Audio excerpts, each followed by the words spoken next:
Olá a todos, este é o canal Reveal e vamos direto ao assunto. Hoje nós vamos falar sobre 4 ou 5 temas diferentes, todos eles mostrando que nós estamos chegando em um momento de ápice da humanidade. Para começar, essa notícia aqui: novilhas vermelhas chegam a Lierzi. Certo, Joyce, o que isso tem a ver? Por que isso é um momento de ápice? Por que isso seria um momento de virada de chave, uma apoteose praticamente?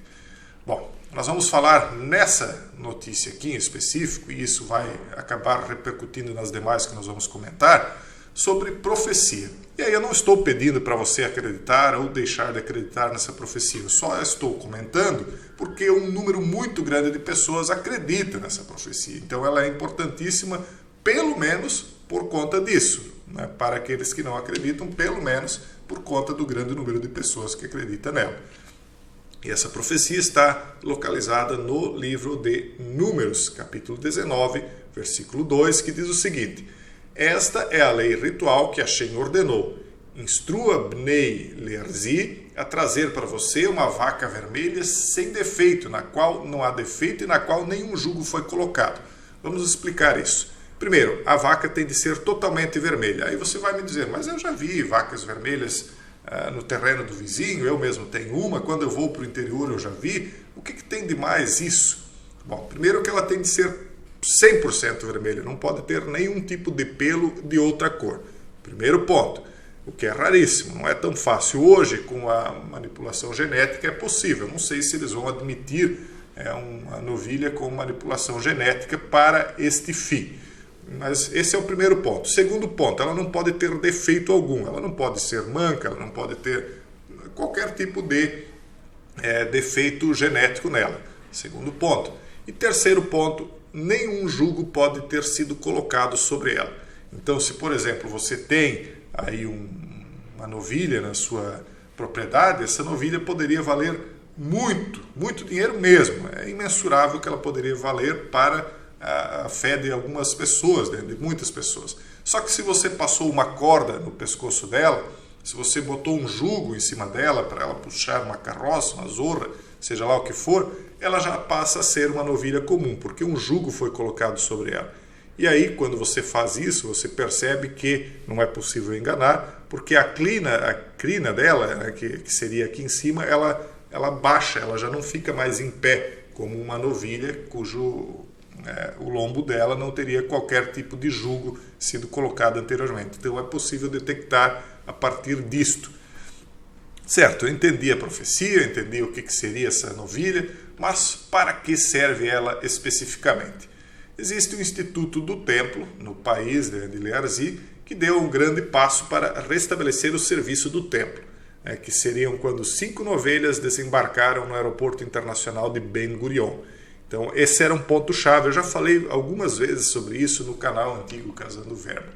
Então, para eles, para essa fé em específico, é preciso que existam essas novilhas para que um determinado ritual possa ser feito para então entronizar o Messias, né? Que eles acreditam que o Messias não teria vindo ainda e que ele viria mais adiante. Inclusive aqui num site aqui, que é um site de esportes, eles já explicam isso aqui.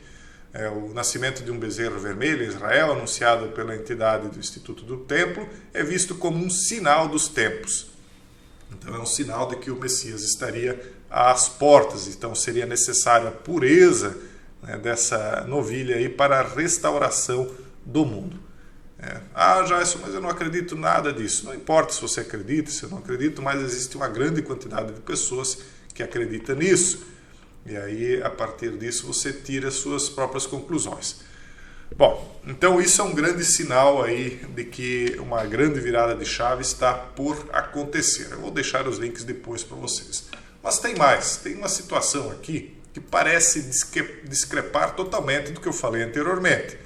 Eles estão falando aqui de que OVNIs teriam sido vistos na Ucrânia. Então, o relatório confirma objetos estranhos sobrevoando o céu de Kiev. Aí eles dizem o seguinte: uma agência espacial ucraniana diz: observamos um número significativo de objetos cuja natureza não é clara. Nós os vemos em todos os lugares. Pessoal, apesar da aparente discrepância, isso aqui tem a ver com o seguinte: ao longo de toda a história humana, toda, não estou falando apenas dessa questão aqui que está acontecendo agora na Ucrânia, essa disputa russo-ucraniana que já se estendeu além da Rússia, né, e da Ucrânia. Isso é óbvio que já outras nações estão envolvidas lá. Mas ao longo de toda a história humana foram feitos relatos de avistamento desses objetos voadores não identificados em batalhas cruciais da humanidade. Não batalhas quaisquer, mas as batalhas-chave, aquelas que representaram a virada de um, vamos dizer assim, de uma era para outra, que representaram a derrota de um sistema, de uma era anterior, para o surgimento de um sistema novo. Ah, Jason, mas então você está dizendo que você acredita na existência de aliens? Não, eu não estou dizendo isso, e eu vou deixar bem claro, para mim isso aqui faz parte de um sistema, de um projeto chamado Fake Alien, para mim, tá, pessoal? Que eu denomino assim lá na comunidade fechada. Porém, eu já lá na comunidade fechada alertei que esse tipo de coisa, esse tipo de evento acontece principalmente nas batalhas. Então, Jason, mas isso aí pode ser algum drone, alguma coisa aí que agora, algum equipamento novo que eles estão utilizando e que ninguém sabe o que é? Pode, realmente, isso é uma situação, é um argumento bastante lógico, inclusive, né? Pode realmente ser. Porém, como nós estamos cada vez mais observando autoridades, e não quaisquer autoridades, são autoridades de alto escalão de vários países, ministros, presidentes, ex-presidentes, ex-primeiros ministros, falando da existência desses objetos aqui, numa intensidade cada vez maior, advindo de pessoas cada vez mais importantes, é sinal de que, a respeito deste tipo de situação aqui, nós estamos também no momento de virada de chave. Então vocês percebem como várias questões que vinham sendo discutidas como misteriosas ao longo da história humana estão se afunilando para um mesmo desfecho ao mesmo tempo. Jason, mais uma vez, me responda, você acredita nisso? Não, eu não acredito. Para mim, isso aqui faz parte de uma agenda que eu chamo de Fake Alien. Mas isso não quer dizer que não exista um mistério, um segredo por trás disso, que a gente explica lá na comunidade, que ficaria um pouco difícil de explicar aqui, porque lá nós desenvolvemos já há 4 anos uma série de assuntos para que possa se concluir, né, naquilo que nós estamos falando. Mas o que eu trago aqui para vocês, quando eu trato dessa questão dos OVNIs, é chamar a atenção para isso. Isso aqui está também para apresentar um desfecho, tá, pessoal? Não é por acaso que essas autoridades da Academia Nacional de Ciências da Ucrânia tenha divulgado isso aqui na sexta-feira passada, não é por acaso.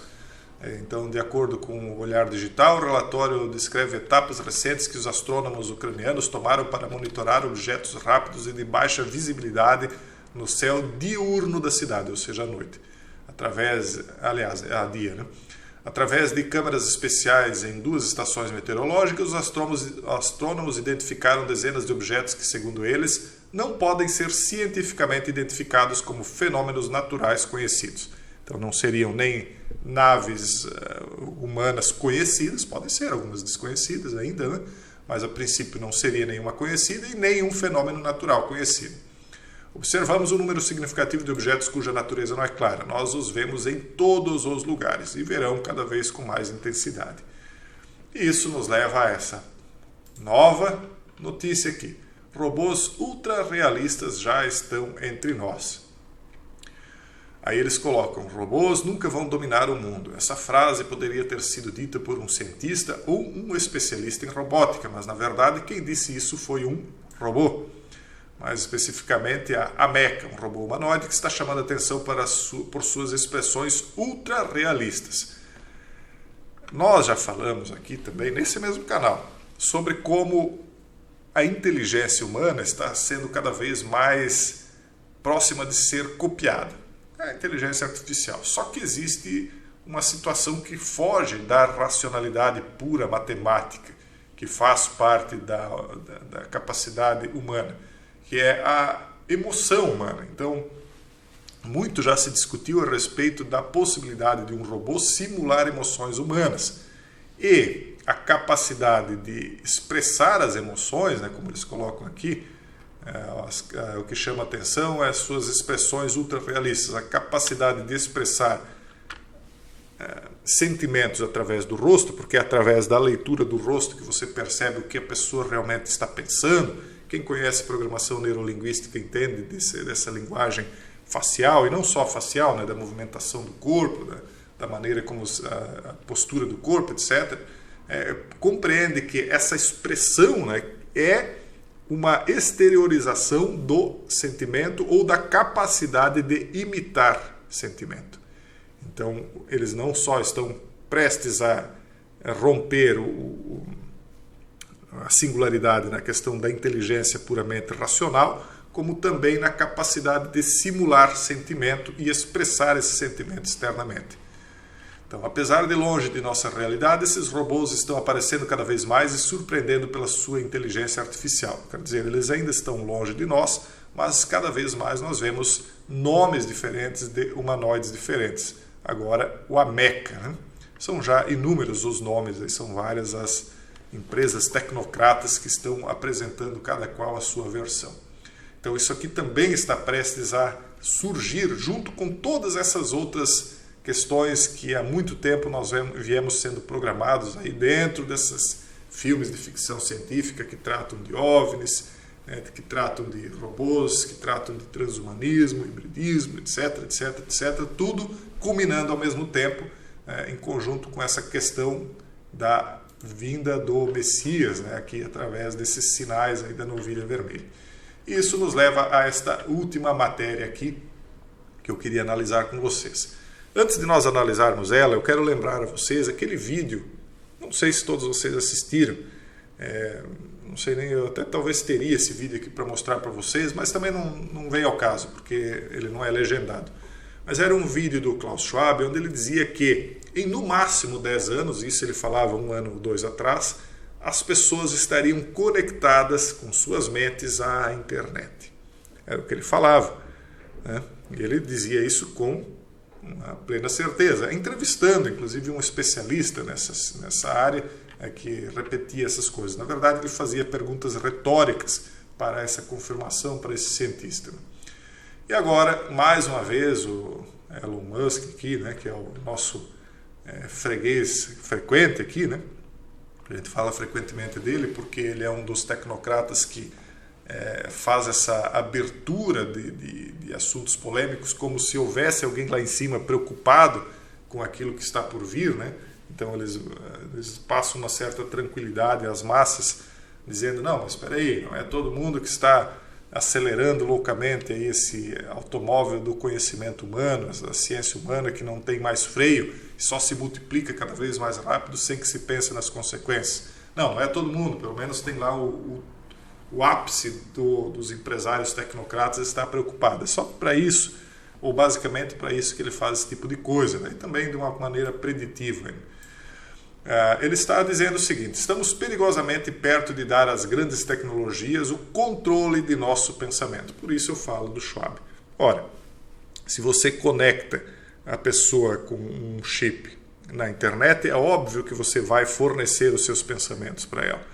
Porque como qualquer produto smart, você não apenas recebe dados, como você também poderá enviar dados.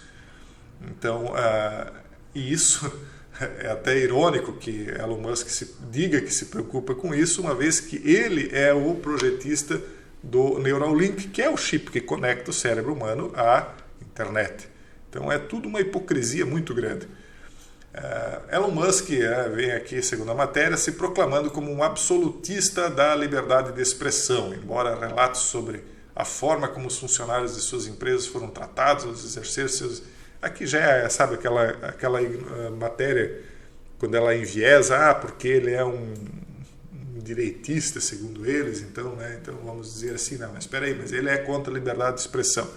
Essa liberdade de expressão, pessoal, vocês estão vendo como é tratado hoje em dia. Só existe quando a pessoa fala aquilo que eu concordo. Se não fala, ele não tem direito de falar.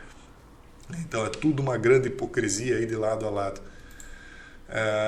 Mas à medida que a tentativa de Musk de assumir o controle do Twitter avança, os trancos e barrancos, aqui já é uma matéria que fala ainda do tempo que ele queria o Twitter, isso aí está agora em discussão judicial, né?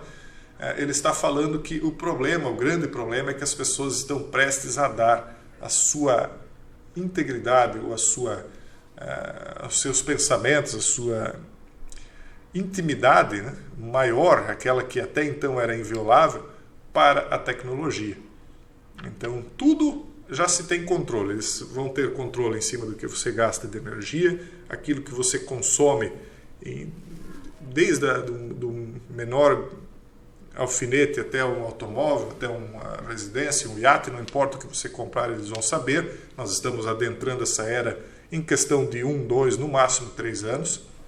Controle total e absoluto em cima do que você compra, do que você consome, de onde você vai. Isso iniciou tudo com o flagelo, eu avisava que aconteceria, agora é tarde. As pessoas são covardes, os covardes herdam o inferno, né? Nós não, nós vamos continuar de pé e vamos até o fim resistindo a isso, porque isso aí tudo vai cair, tá, pessoal? Mas, infelizmente, as pessoas que são covardes, elas estão sendo embretadas dentro disso aí, né? E nós vamos sofrer também, mas pelo menos no final das contas sairemos de pé. Mas enfim, o fato é que agora eles vão avançar até o ponto de dominar o último território não dominado na Terra, que é o pó do corpo humano. E farão isso através do controle dos seus pensamentos, ou seja, o controle da sua mente. Eu tenho dito que, hora ou outra, eu acabarei provando que isso tem conexão com a questão dos fungos, que eu tenho tratado muitas vezes aqui com vocês. Então não é apenas algo tecnológico, mas é algo também biológico. E envolve transhumanismo, hibridismo, tudo isso. Pessoal, fiquem atentos, não se deixem enganar pelo que está vindo. Promessas falsas, cada vez com maior benefícios, né, de segurança, de qualidade de vida, mas ao final das contas isso aí não passa de uma grande armadilha. Mantenham-se humanos, um forte abraço e até o próximo vídeo, se Deus quiser.